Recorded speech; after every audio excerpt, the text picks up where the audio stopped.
ये दो चार को हम पहचान बता रहे हैं, आपका रिजल्ट नहीं होने का लक्षण समझिएगा कि आप में वो लक्षण आ गया है। देखो ख्याल कोई भी देख लेता है नौकरी के लिए, लेकिन याद रखिएगा एग्जाम के एक महीना पहले सबको आभास हो जाता है काश हम वो गलती नहीं किए रहते।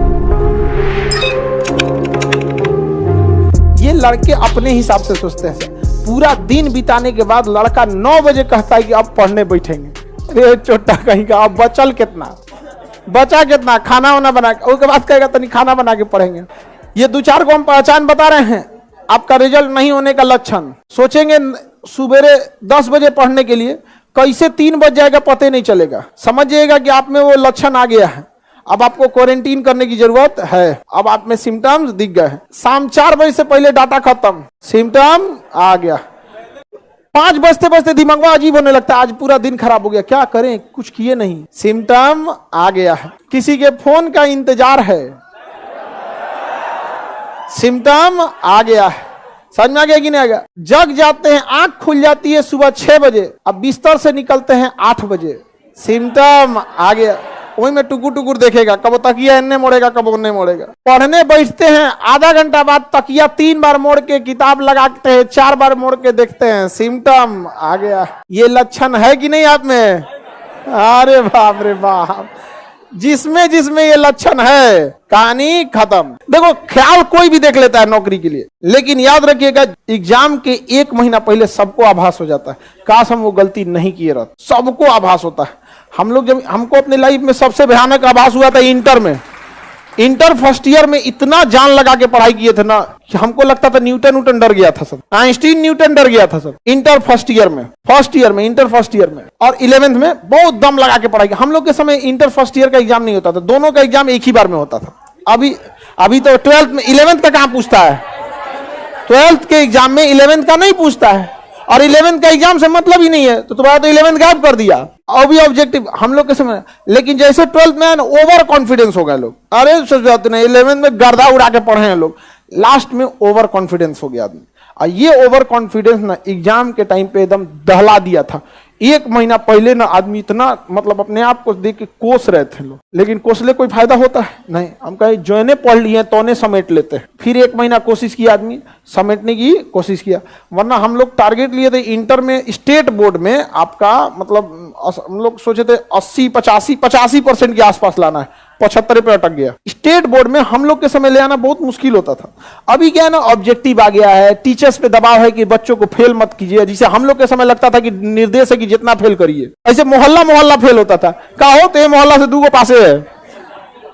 वो एक जमाना अलग था वहां पे। और अभी मतलब जितनी आप लोग को सुख सुविधाएं मिल रही है ना, आप में लापरवाही उतनी ज्यादा आ गई। और हम लोग एक चीज देख रहे हैं कि आज की जनरेशन में पढ़ाई का शौक ज्यादा है, बट जिम्मेदारी वो लेना नहीं चाहता। पढ़ के जाएगा और मोबाइल खोलेगा, या तो इंस्टाग्राम पे बिजी हो जाएगा, या तो शॉर्ट्स देखेगा नचनियन को।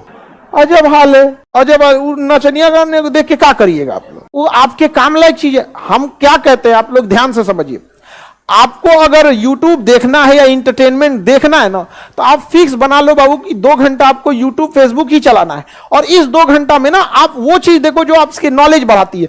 कभी चेक कर लो जो मन चीज है, जैसे हाउ सबमरीन वर्क, पनडुब्बी कैसे काम करती है, परमाणु बम कैसे वर्क करता है। आप दिमाग एक रबड़ की तरह इलास्टिक है, जितना इस पे स्ट्रेस दीजिएगा ना वो उतना फैलते जाएगा, और जितना इसको रिलीफ दीजिएगा सिकुड़ते जाएगा। तो जिस चीज में आपको आनंद आता है ना, उसमें इसे रिलीफ मिलता है, तो आपको अच्छा लगेगा, लेकिन सिकुड़ते जाएगा। इसलिए देखिएगा ज्यादा मोबाइल लेन देन में बिजी रहने वाले लोग संकुचित विचारधारा के हो जाते हैं। तो आपको अगर देखिए 24 घंटा कोई नहीं पढ़ सकता, उसको भी माइंड फ्रेश करने के लिए तो कुछ ऐसा देख लीजिए, अलग टाइप का देख लीजिए। कुछ बढ़िया किताबें देख सकते हैं उसको। किताब, अब किसी को किताब पढ़ने का बहुत शौक होता है, किसी को शौक है नहीं होता। हमरा ससुर तो इनको शौक नहीं, हम बगल में खड़ा करा के पढ़वाते हैं को, तो इनको शौक नहीं, हम बगल में खड़ा करा लेते हैं, चलो ये किताब खोलो पढ़ो यहाँ पे, हाँ सुनते रहते हैं। हमको पढ़ने का शौक है नहीं। संस्कृत उनसे हिंदी वगैरह का जो श्लोक होता था, जैसे आप हिंदी पढ़ते होंगे तो उसमें भी 30% क्वेश्चन संस्कृत से आ जाते थे।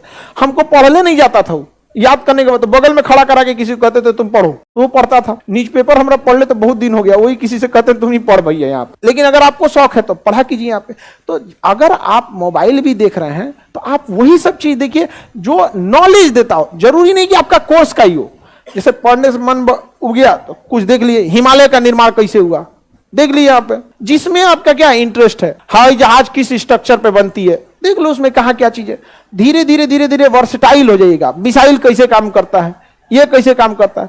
हम लोग जब स्टूडेंट लाइफ में थे, यही बात हम लोग को हमारे टीचर मैट्रिक में बताते थे कि बबुआ तुम लोग इधर उधर में, तो हम लोग जब ये सब देखते थे ना, तो अगल बगल के लड़का कहता था सर ये पगला गई लो, एक सब्जेक्ट कौन सी है देख कौन सी रहा, समझा गया कि नहीं। लेकिन वही आदत हो गई। 10 साल बाद अचानक यूट्यूब आया, जो 10 साल से जो आदत है उसको बताते चलते हैं। तो कभी कभी कोई पूछता है कि आप पढ़ाते कौन कौन सी है ये बताइए। कभी कभी हवाई जहाजों बढ़िया बता देते हैं, तोप भी बता देते हैं, मिसाइल भी बता देते हैं, बायोलॉजी भी बता देते हैं, केमिस्ट्री।